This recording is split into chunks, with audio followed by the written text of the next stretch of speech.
YouTube, what is up? What is up? It's your boy Full Throttle 601. We are in the old girl, rocking on down the interstate. Just figured I'd pop in here, give a little live video going down the road. We're currently cruising at a speed rate of 65 miles an hour, following behind old Mac 1 here. We're gonna get around him here in just a minute though. I don't like him. He's been getting on my nerves. I've been following him for about the last 5 miles, and he ain't done nothing but scare me. And he gonna move over a lane now, really? So, a few things going on right now. So I've started the owner op. Well, I say owner op, lease op. More of a lease op. I'm actually making payments on the truck, so I can't say the truck is mine fully, but I'm handling everything on the truck's end as far as maintenance and shit like that. That is my responsibility. So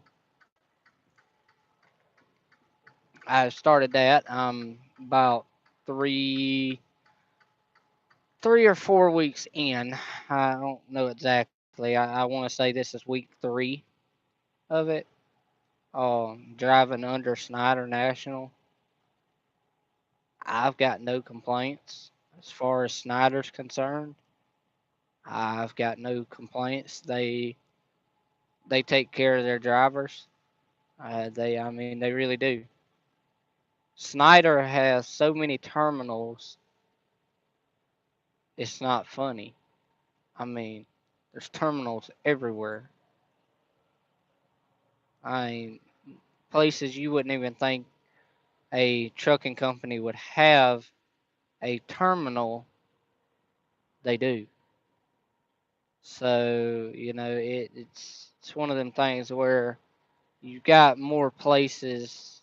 You've got more places where if you get in a predicament where you can't find a truck stop that's got parking spaces, chances are there's a terminal close by. You can more than likely make it to that terminal for whatever reason you need to stop for, versus having to illegally park and deal with bullshit drama because you didn't park in a normal parking space.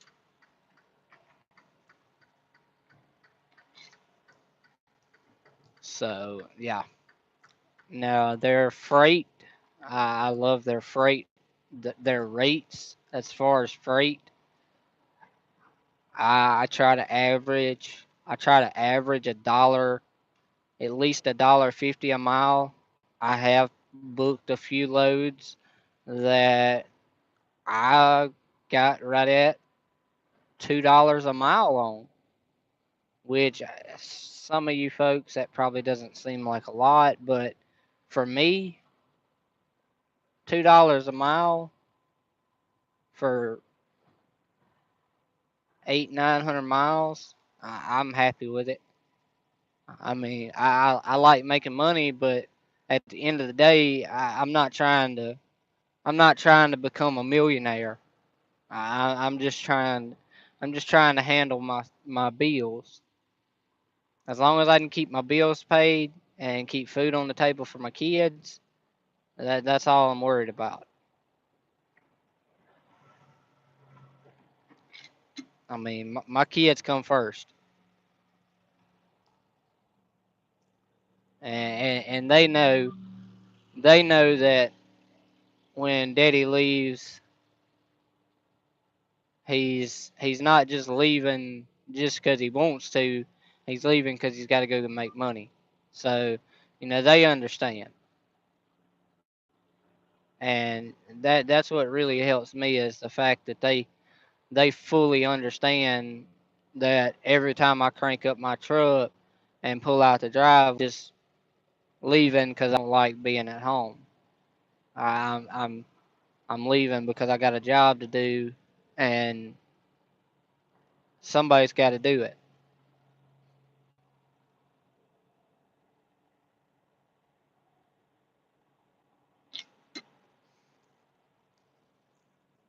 But I mean, it's it's a hard job. I mean, it's a tough job. It's not a hard job. It's a tough job. Truck driving is an easy job. For the most part, it's an easy job, depending on what you do. If you're a dry van driver, it's a real easy job. There's not a whole lot of there's not a whole lot of hard work that you actually have to do on a daily basis. Whereas, flatbed drivers, of course, I mean, you got tarps, straps, you got all that stuff you got to deal with. So, I mean, putting tarps on and stuff like that is a harder job. But truck driving, for the most part, it's a fairly easy job. It's just a lonely job. The only thing you've got to really do is drive and listen to the radio. And over time, that gets boring. It really does. And not. And some people love being by themselves. Me, on the other hand, I like to have a little conversation throughout the day. Conversate.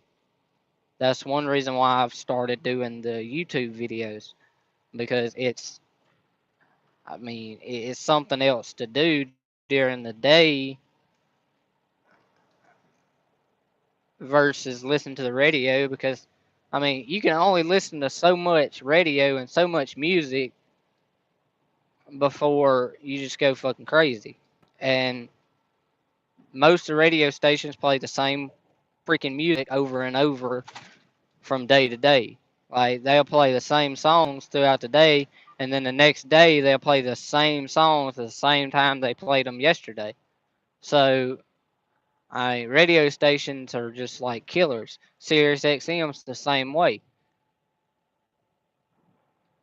And then, I mean, you got YouTube, but I mean, who wants to sit here and search YouTube all day just to find music to listen to?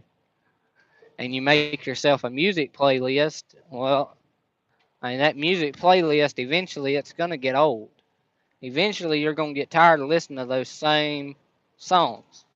So you're always going to have to remake them.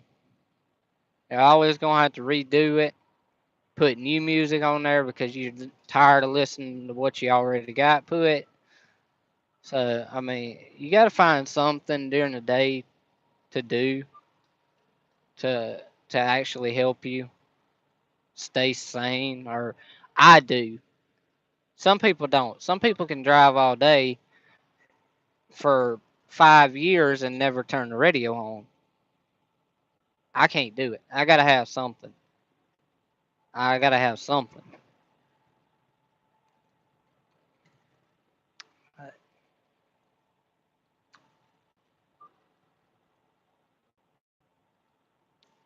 But see a lot of pretty things. See a lot of things you kind of want to unsee. I mean, I've seen some crazy, weird stuff. I've seen wrecks that I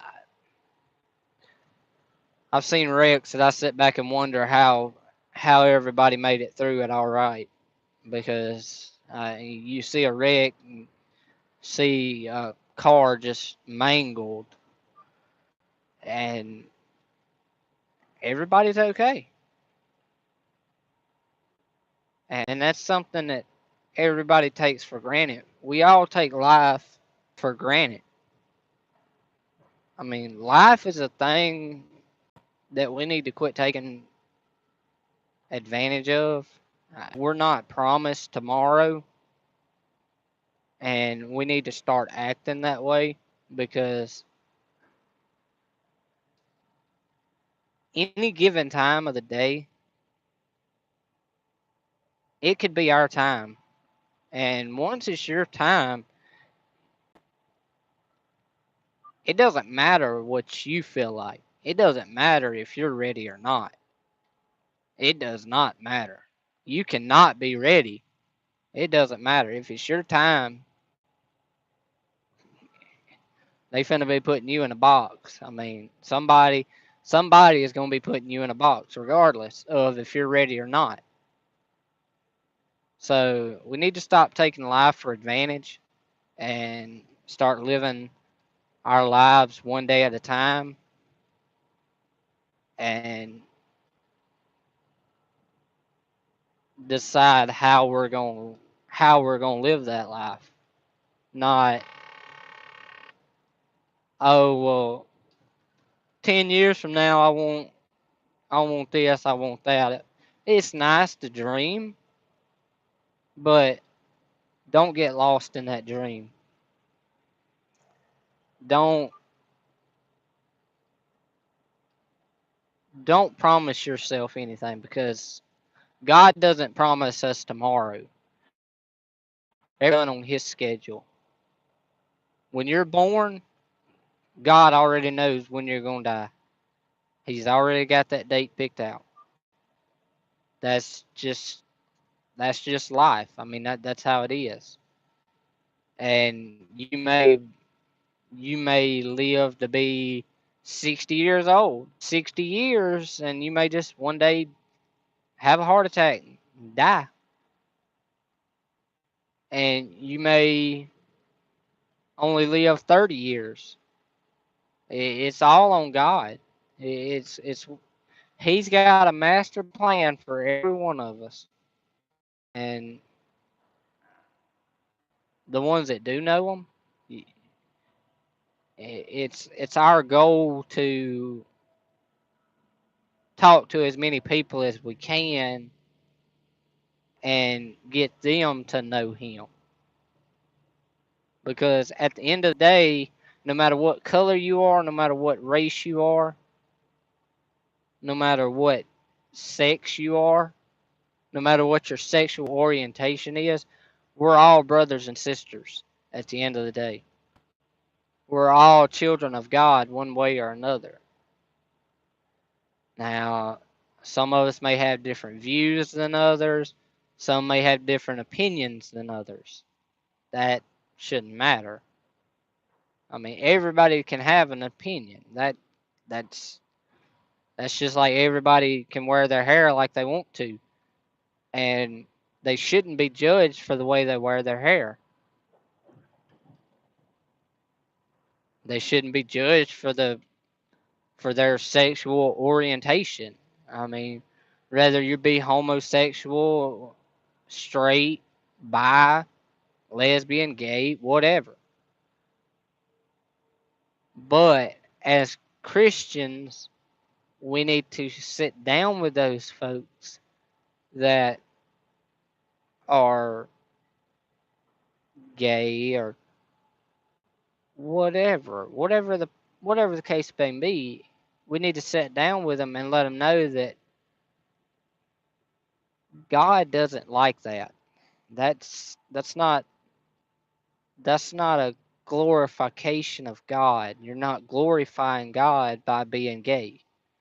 You're not glorifying God by going and changing your gender. That's what we need to do instead of hating on the ones that are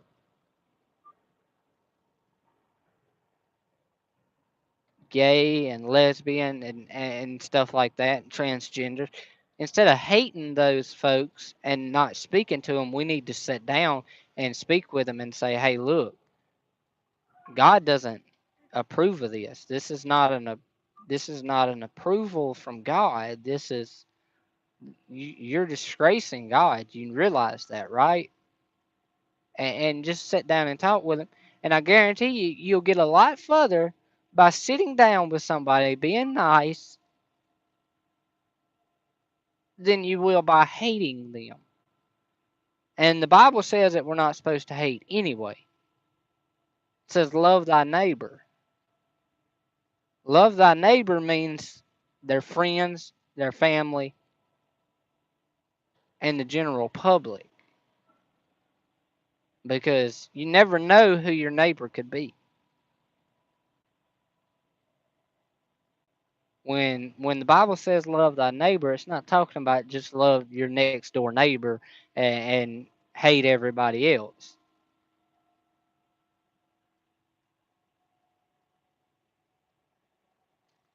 But I'm gonna get off my soapbox here.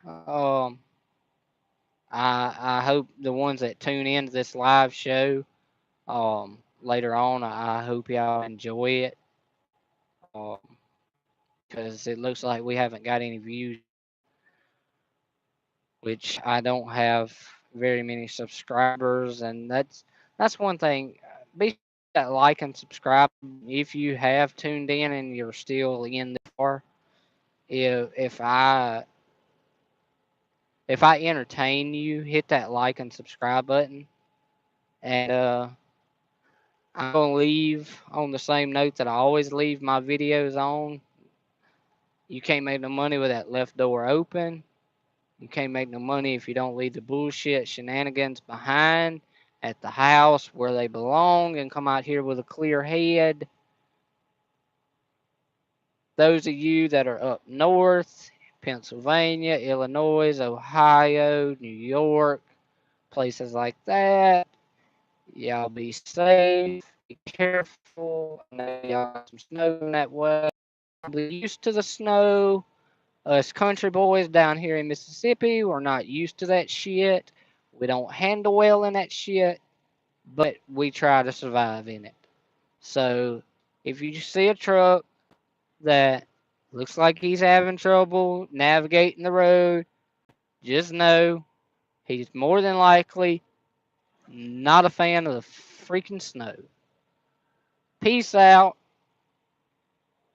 Love each and every one of y'all as a brother and a sister. At the end of the day, I'm a Christian. At the end of the day, I hope you're a Christian. If you're not,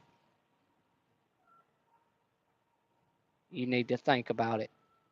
You need to really think about turning toward God. He has not forgot about you. There's nothing you can ever do to make God hate you. God will always love you no matter what you do. All it takes is a simple prayer. One simple prayer, and you're forgiven for every mistake you've ever made. Peace out. Be careful.